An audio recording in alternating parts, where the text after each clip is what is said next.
Thank you for standing by. My name is Meg, and I will be your conference operator today. At this time, I would like to welcome everyone to the Power Integrations Q1 earnings call. All lines have been placed on mute to prevent any background noise. After the speaker's remarks, there will be a question and answer session. If you would like to ask a question during this time, simply press star followed by the number 1 on your telephone keypad. If you would like to withdraw your question, press star 1 again. I would now like to turn the call over to Joe Schiffler, Director of Investor Relations. Please go ahead. Thank you, Meg. Good afternoon. Thanks, everyone, for joining us. With me on the call today are Balu Balakrishnan, Chairman and CEO of Power Integrations, and Sandeep Nayyar, our Chief Financial Officer. During this call, we will refer to financial measures not calculated according to GAAP. Non-GAAP measures exclude stock-based compensation expenses, amortization of acquisition-related intangible assets, and the tax effects of these items. A reconciliation of non-GAAP measures to our GAAP results is included in today's press release. Our discussion today, including the Q&A session, will include forward-looking statements denoted by words like will, would, believe, should, expect, outlook, forecast, anticipate, and similar expressions that look toward future events or performance. Such statements are subject to risks and uncertainties that may cause actual results to differ materially from those projected or implied. Such risks are discussed in today's press release and in our most recent Form 10-K filed with the SEC on February 12, 2024. This call is the property of Power Integrations, and any recording or rebroadcast is expressly prohibited without the written consent of Power Integrations. Now I'll turn it over to Balu. Thanks, Joe, and good afternoon. Our first quarter results were on target with revenues of $92 million, non-GAAP gross margin of 53%, and non-GAAP earnings of 18 cents per share. Channel inventories fell by more than a week and a half during the quarter, and the improvement in bookings that began in December has continued through the first quarter and the month of April. We expect revenues in the second quarter to be in the range of $105 million plus or minus $5 million. That would be a seasonal increase of 15% at the midpoint. We also expect a further increase in gross margin driven by the favorable dollar-yen exchange rate and higher back-end manufacturing volumes. Most importantly, design momentum has remained strong, especially in key strategic markets like high power, motor drive, and automotive, where big-picture trends like energy efficiency, clean energy, and electrification are expanding the opportunity for our products. We also continue to advance along our product and technology roadmaps with 2 key developments in recent weeks, starting with the introduction of InnoMux 2. InnoMux 2 is emblematic of our system-level approach to high-level power conversion, high-voltage power conversion, combining leading-edge switch technology, novel control schemes, and proprietary packaging that is not only cost-effective and thermally efficient, but also implements isolation and feedback through our FluxLink technology. Most products with embedded AC-to-DC power supplies require multiple DC output voltages for different parts of the system. For example, a refrigerator might require 15 volts for the electronics controlling the compressor motor, 24 volts for the interior lighting, and 5 volts for the user-facing control panel. In a typical architecture, the power supply provides a single DC output, which is then converted into each of the different downstream voltages by low-voltage DC-to-DC converters. The energy losses at each conversion stage are compounded, significantly reducing the overall system efficiency. InnoMux 2 offers a new architecture, eliminating the need for downstream DC-to-DC stages by providing up to 3 independently regulated DC outputs. This dramatically reduces component count and complexity and also enhances efficiency by eliminating the compounding of losses across multiple stages. The cherry on the top is that InnoMux 2 features our highly efficient POWI GaN switch, enabling overall system efficiency of better than 90%. Contrast this with a traditional architecture which is an AC to DC stage followed by a separate DC to DC stage. Even if both stages are 90% efficient, the compounded losses result in a total system efficiency of only 81%. In other words, with InnoMux-2, losses would be reduced by nearly half. Because most products with embedded power supplies require multiple DC voltages, the addressable market opportunity for InnoMux-2 is large and diverse. We already have a pipeline of design activity across a wide range of applications, including displays, appliances, networking equipment, and more. Our first production design, a desktop monitor at a top-tier PC OEM, is expected to begin ramping in Q3. The other notable development on our roadmap is our agreement to acquire the assets of Odyssey Semiconductor, as announced earlier today.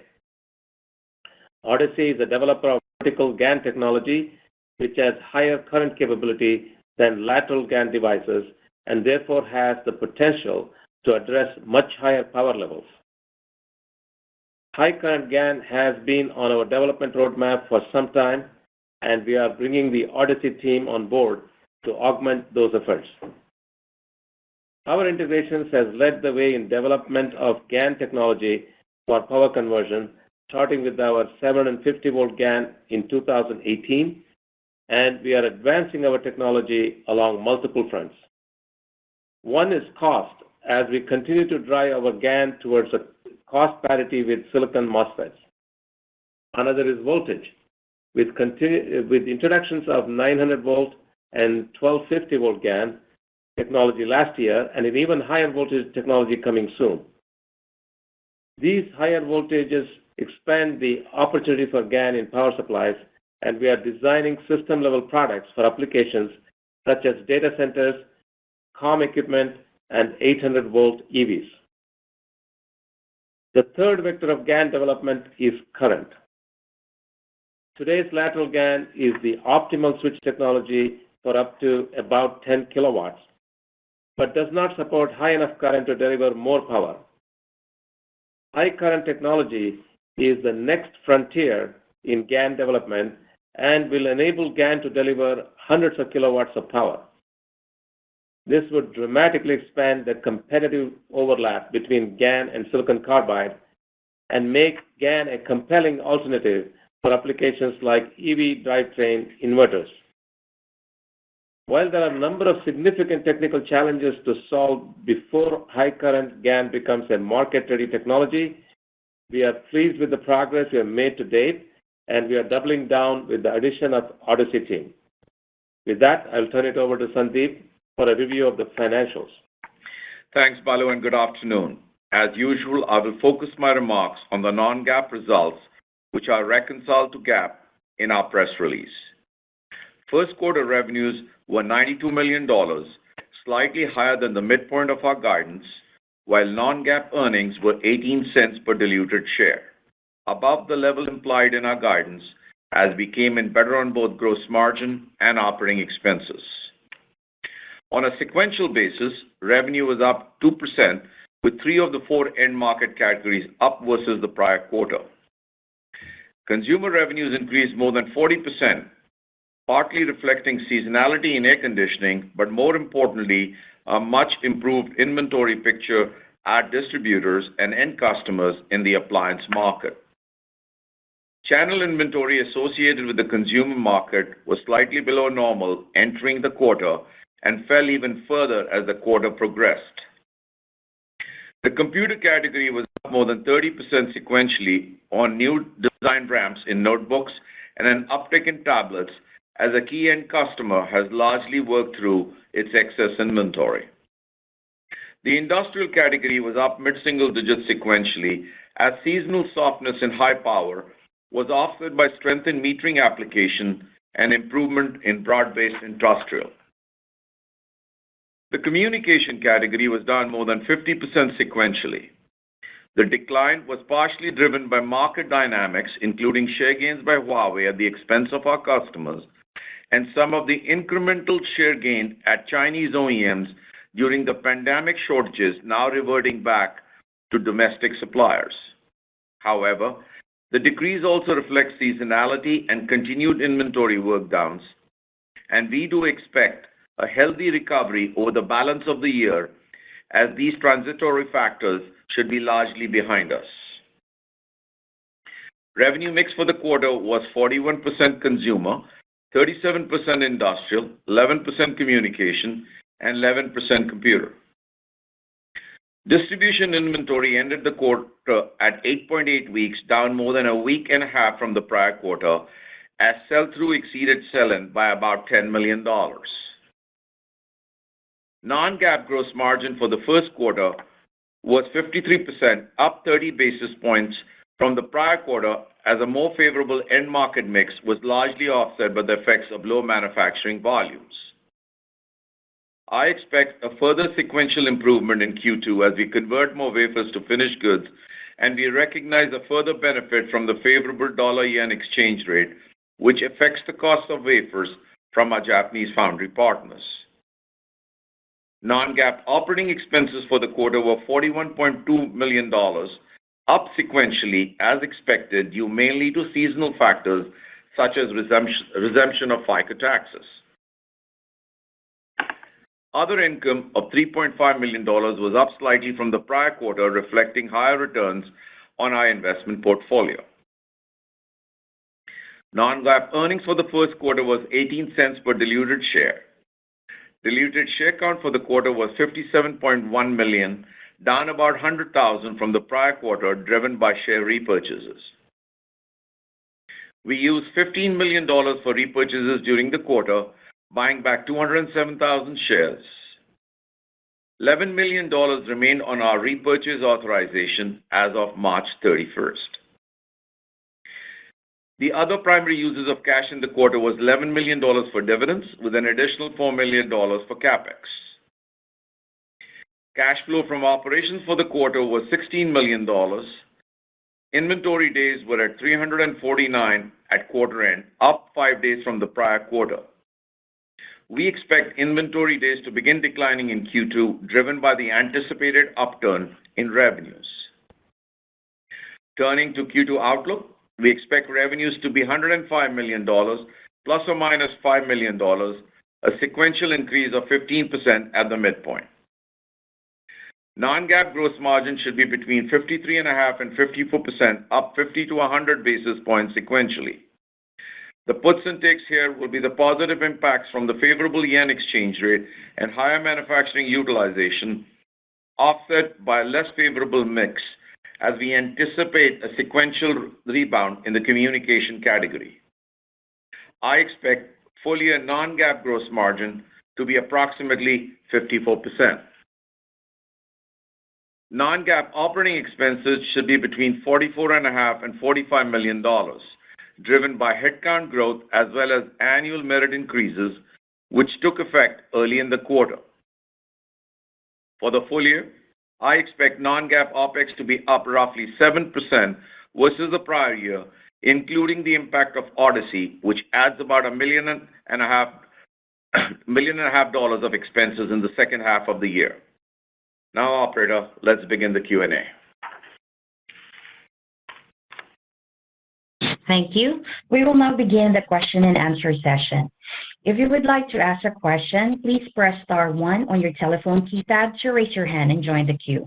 If you would like to withdraw your question, simply press star 1 again.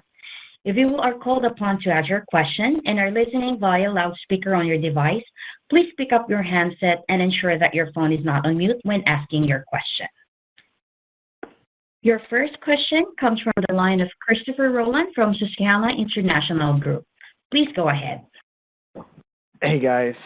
Congrats on the results.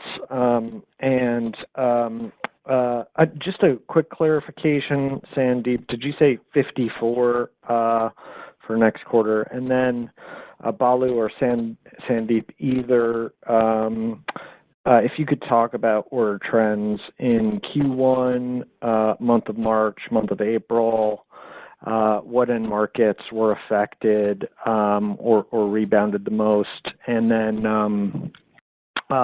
how that should play into the outlook for next quarter by end market? Thanks. What I said is for the gross margin, it was 53.5 to 54 for Q2. And I also said for the whole year, I expect it to be around 54%, all non-GAAP. Okay. Okay. Thank you. In terms of bookings, as I mentioned, December was a strong month, and that strength continued throughout Q1, except, of course, for a dip in February because of the Lunar New Year, which is expected. And then the strength continued through April. So that's very good news.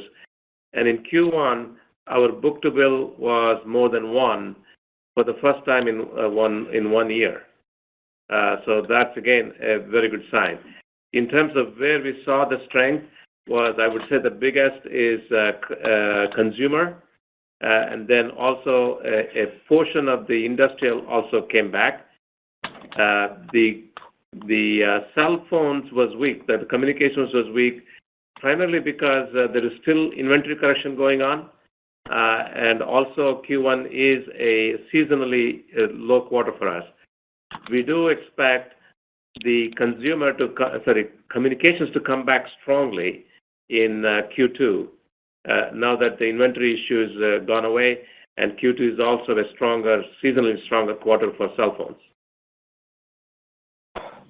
That is great color.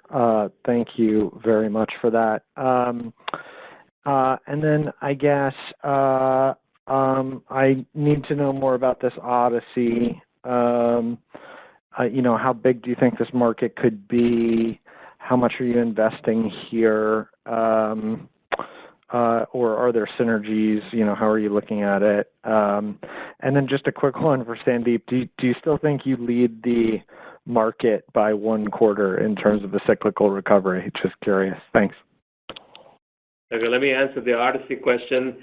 As we have mentioned before, we have been working on higher current GaN technology because the current technology goes up to about 10 kilowatts or so.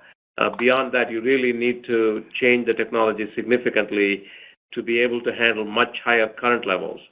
In terms of voltage, we have already been able to achieve up to 1250 volts, and we expect to go even higher with the current technology. The reason we acquired the assets of Odyssey is that the Odyssey people have been working at the vertical GaN technology to achieve very high current levels and very high power levels as a result of that. And we believe with this acquisition of assets, we have multiple benefits. One is it comes with a clean room facility for working on the new technology. You can call it a small fab, or what we call a flab, a fab/lab. Number 2, we are taking on all of the key employees who have a lot of knowledge in the high current GaN technology. Just to be clear, the technology we are working on is our own technology. It is different from what Odyssey and many others have been working on in terms of vertical GaN. Our technology, we believe, will be very cost-effective. That's the most important thing. It has to be cost-effective, number 1. And, we still have a lot of work to do, but our goal is to get GaN to much higher power levels, like hundreds of kilowatts, so that we can be a very compelling alternative to silicon carbide. Silicon carbide is fundamentally more expensive, whereas GaN, there is no fundamental reason why it can't be very much less expensive than silicon carbide. So that's the reason we are pushing the power levels, and this acquisition of Odyssey assets will speed up that process. Thanks. To your other question, we typically do see earlier than others because our product goes into power supply. But having said that, I think the way to look at it is we've been talking about we would keep seeing growth in our revenue sequentially, even though visibility is lower for the second half, but we still believe that we will grow sequentially each quarter through the year. You're seeing that a real comeback in appliances, which you saw a nice big growth. Our industrial segment, we are expecting for that to come back more in the third and fourth quarter. And even communication, which had a pretty low quarter, should start coming back in the following quarter. And we're doing very well in the computer segment with the design wins. Excellent. Thank you so much.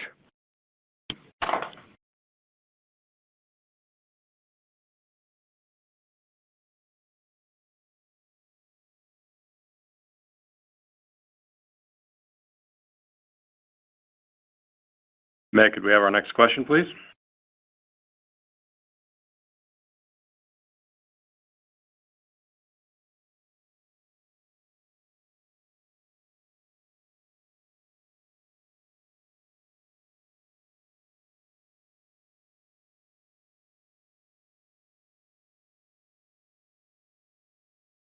Thanks.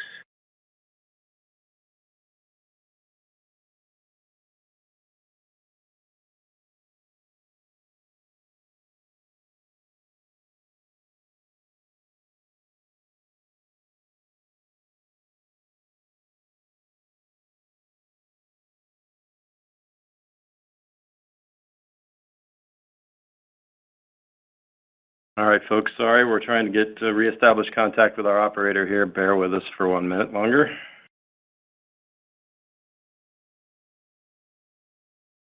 Yes, she's there. Sir, sorry, your next question comes from the line of David Williams with The Bench Company. Please go ahead. Taking the question. First, just congrats on the improving backdrop here and the Odyssey Semi acquisition. Thank you. And I guess if you kind of think about what Odyssey brings, clearly that's a different type of different process than what you all are working on. Can you talk maybe a little bit about how you think this will integrate, just kind of given the differences between the vertical GaN that they're working on relative to your process? Just trying to understand how you're going to incorporate that, and is it two different roadmaps and progress points, or do those come together over time? Thanks, David. So the best way I can explain it is that there are a number of companies working on vertical GaN technology. They've been working on it for some time now. There's another company called NextGen, which just closed down. There are a lot of challenges with the type of technology they were working on. We think we have a very different way to achieve the same result, and where we can get the help from Odyssey is their knowledge of GaN, vertical GaN devices. They have a number of patents that is part of the assets we are purchasing. They have a clean room, which is also very useful for us to try our new technologies. So those are the reasons. If we didn't do that, we could have done it on our own, but it would have taken more time. And this really helps us reduce the time to market of this technology by somewhere in the 1 to 2 year range. And so it speeds up our process because of the knowledge they bring, because of the patents, because of the clean room. Okay. All right, very good. Thanks. Appreciate the color there. It's very helpful. And then we didn't talk much about automotive this quarter like you have in the past. Just wondering if you could give us an update there, how those design wins are tracking, and maybe if there's been any positive or developments during the quarter. Thank you. A good question. And the only reason we didn't talk about it is we have talked about it in the past, and we had a lot of other things to talk about today. But really, automotive is doing exceedingly well. We already have a dozen cars in production today. We will have another dozen introduced this year and another dozen next year. And we really expect this to grow nicely. The inflection point is probably a couple of years away before we see a strong growth in terms of dollar revenue. And our expectation is by 2028, this could be something in the order of $100 million in revenue. So it's doing really well overall. The product is incredibly compelling to customers. And the one example I can give you is a Japanese Tier 1 customer who just recently qualified us. They did the audit of our systems, quality management systems, and they have qualified, we passed the audit with flying colors. So that shows that we can address the Japanese market, which is one of the hardest markets to address in terms of automotive. So that's also a great sign for us.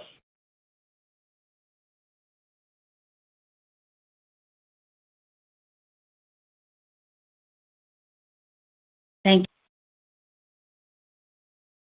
you. With TD Cowen. Please go ahead. Thank you very much. Good afternoon, guys. I love the dramatic pauses ahead of questions. It really sets it up. One of the questions I had, Balu, if you don't mind going into a little bit more detail on the InnoMux product, and specifically what end markets you think are the most attractive there. It seems like an architecture that might be suited for the data center market, and I wonder if you've gotten a toehold there, or how those conversations are going, if in fact they're happening in the data center power space. Thanks. Thanks, Matt. The first product we introduced, which is the InnoMux 1, I guess, was really directed towards displays. Displays is really the only market it was designed to address. InnoMux 2 is much broader. It can address any embedded power supply that has more than one output requirement at the system level. So that includes appliances, that includes industrial applications, that includes servers, as you say, data center servers, server power supplies. Typically inside a server, you need multiple output voltages. You need 12 volts for the fans, and you need 5 volts and 3.3 volts. So it's a perfect match for that as an auxiliary power supply. So in terms of design wins, what we are seeing is that a lot of activity across all of those markets. The first design win that we received is a major OEM that has a display requirement, efficiency requirement that we can very easily meet with InnoMux 2, and that'll go into production next quarter. That particular customer is already using InnoMux 1, but InnoMux 2 will be a much broader application across a broader number of models. So we are looking forward to that. But we're also working with TVs. It's a good match for TVs. And then appliances. We have a number of designs going on in appliances, and several industrial applications will also use that. As far as data centers go, we are just beginning to sample customers, and we'll keep you updated on that. This is for what they call the standby or auxiliary power supply. It's in the 50 to 70 watt range, and that will require multiple outputs. Now, I think the question you had is on the main power supply. Now, that is evolving as we speak. For artificial intelligence, they need to dramatically improve the power level. Right now, most of the server power supplies are in the 2.5 to 3 kilowatt range. But now for AI, racks, they need a 5 kilowatt power supply in the same form factor, which makes it really challenging, especially without wide bandgap solutions. So there, I think our GaN will play an important role, but that's still being defined as we speak. We will work with multiple customers, OEMs and ODMs, to understand the requirements, and we are working, as you know, on products for that, and those products are not quite ready yet. That will take a couple of years, but in the meanwhile, we can get into the auxiliary power supply, which also has to be extremely efficient. So our GaN technology with our zero voltage switching capability will be very attractive for that application with the InnoMux-2 device. Got it. No, thank you, Balu. I appreciate all the color. That was really helpful. I guess as my next question, Sandeep, a couple things. One, you talked a little bit about in your script how you were seeing channel inventory levels and order patterns. I wonder if you might comment a bit about customer level inventories, that to the extent that you have visibility, has that visibility improved any as you've worked through these some of the challenges in the channel with the customer base? And I guess the second question, just totally unrelated, on gross margin, you said 54 for the year. I guess if you could help with the puts and takes there and what kind of assumptions you have on the yen and that 54 number, that would be helpful. Thanks, guys. Yeah, I think definitely, especially in the consumer segment, you've seen not only the channel but even customer inventory. As you remember, in the past we talked about our major customers in Korea. We hadn't taken for a long time, and we're starting to see orders there. So clearly, you're seeing a movement, and the channel inventory in consumer is well below our what I call a normal average. But industrial is still a bit higher, so that we know will work out. But I think definitely, if you really look at it, it's playing out as we expected.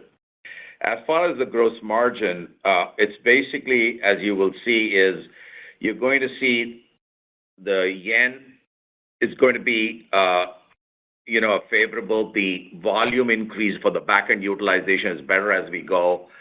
Obviously, the mix will go a bit unfavorable as the year progresses, as communication starts coming back. But if you want to look at the whole year, it is really everything mix, yen, and basically the utilization. But the input cost is the headwind, and even for next year, I think that's going to be the case where yen continues. Now, in Q1, the yen was actually a little bit down. The reason being, if you remember last year, the yen had moved down to about 130 level for a period of time, and it takes a while for it to flow in the P&L. But as you can see, the yen has strengthened, and the dollar has strengthened, and as a result, with the inventory we are carrying, I think that benefit will even flow quite a bit into next year. So I kind of feel that even for next year, we will stay at a higher level, even though input costs maybe are a headwind, but we'll remain, if you look in our model, on the higher end of our model.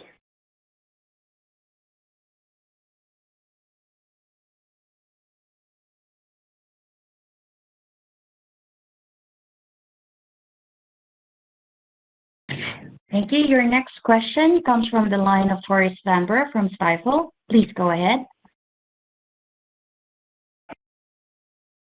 Yes, good afternoon. This is Jeremy calling for Tore.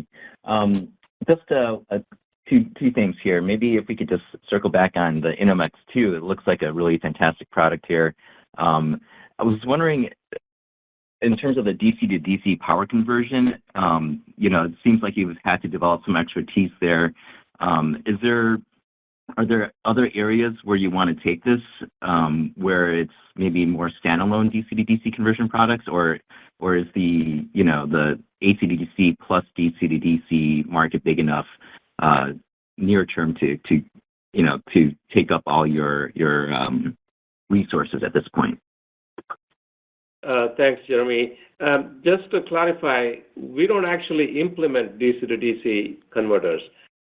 What we have done with InnoMux-2 is that with a single power supply and single magnetics, that is single transformer, we are able to deliver multiple output voltages or current, for that matter, that are individually regulated, meaning that they can be independently controlled and regulated.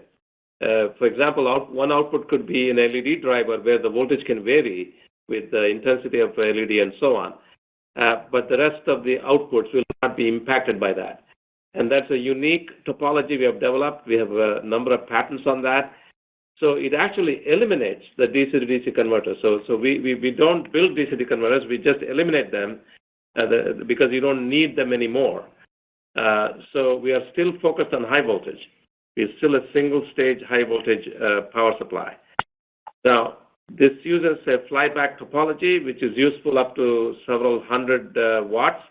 So anything that falls within that power range that requires more than one output voltage is a good market for that. So basically, that's everything other than adapters.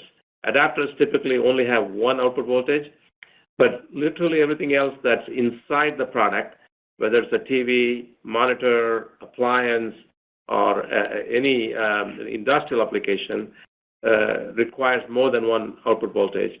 And that's where InnoMux-2 becomes very attractive. It is actually quite an amazing invention, I think. When we tell people this, they are quite surprised. And it's made possible by two things. One is a very unique control scheme. Number two, our FluxLink technology. Without FluxLink, you cannot implement this because it requires very precise control of how much energy is delivered to each output through the same transformer. There's just one transformer. Got it. Thank you. That's very helpful for the clarification there. And I guess maybe switching gears again back to Odyssey. It's was there I guess a couple questions within here. First is in terms of the technology. Is this something where it sounds like you're integrating the vertical GaN into what you're already developing internally, or do you see like a slight bifurcation within the supply of GaN where there's one focus on low cost, there's a different technology focused on this very high power, and you need both technologies in order to address the full range of GaN applications? Okay, good question. I have to be careful how far I want to go with this. We normally don't discuss our R&D, efforts. Let me see how I can answer this question. First, let me make it one thing very clear. What Odyssey was doing, what NextGen was doing, and others are doing are very different from what we're doing.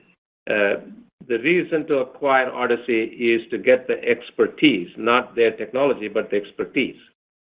Now, there are many aspects to our development. There are 2 or 3 challenges to overcome, and we believe that the team at Odyssey can help us with that because they just have fundamental background in GaN, especially vertical GaN. So we think they can help us accelerate our efforts. And beyond that, I am not comfortable giving a lot of information because it's very competitive information. I think for competitive reasons, we would like not to discuss that too much in detail. Fair enough. Thank you very much, Balu. You're very welcome, Jeremy. Again, if you would like to ask a question, press star 1 on your telephone keypad. Please press star 1 on your telephone keypad.